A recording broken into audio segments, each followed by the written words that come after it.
শারীরিক অসুস্থতার কারণ দেখিয়ে পদত্যাগ করেছেন রাষ্ট্রপতি শাহাবুদ্দিন। পদত্যাগপত্রে তিনি জানান, দীর্ঘদিনের হৃদরোগ, উচ্চ রক্তচাপ, ডায়াবেটিস ও কিডনি জটিলতার পাশাপাশি নতুন করে তার শরীরে ধরা পড়েছে অটোনমিক নিউরোপ্যাথি নামে এক জটিল স্নায়ুরোগ।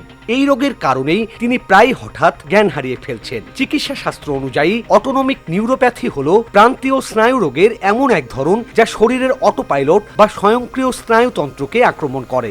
অগোচরেই হৃদস্পন্দন, রক্তচাপ, হজম প্রক্রিয়া, শরীরের তাপমাত্রা ও বর্জ্য ত্যাগের মতো গুরুত্বপূর্ণ কাজগুলো নিয়ন্ত্রণ করে এই অটোনমিক নার্ভাস সিস্টেম।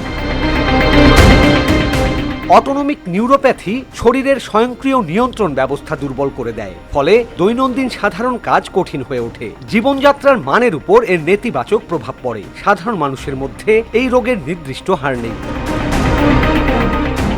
স্নায়ু ক্ষতিগ্রস্ত হলে এই স্বাভাবিক ব্যবস্থা ব্যাহত হয়, ফলে হঠাৎ দাঁড়িয়ে গেলে মাথা ঘোরা বা অজ্ঞান হওয়া, হৃদস্পন্দন দ্রুত হওয়া, হজমে জটিলতা এবং অতিরিক্ত বা একেবারেই ঘাম না হওয়ার মতো নানান লক্ষণ দেখা দেয়। অনিয়ন্ত্রিত ডায়াবেটিস রোগীদের মধ্যে এই রোগের ঝুঁকি সবচেয়ে বেশি।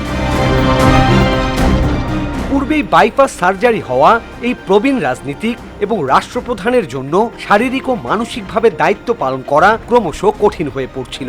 অটোনমিক নিউরোপ্যাথির মতো জটিল ব্যাধি তার দৈনন্দিন স্বাভাবিক জীবনযাত্রাকে মারাত্মকভাবে প্রভাবিত করায় শেষ পর্যন্ত তিনি পদত্যাগের সিদ্ধান্ত নেন।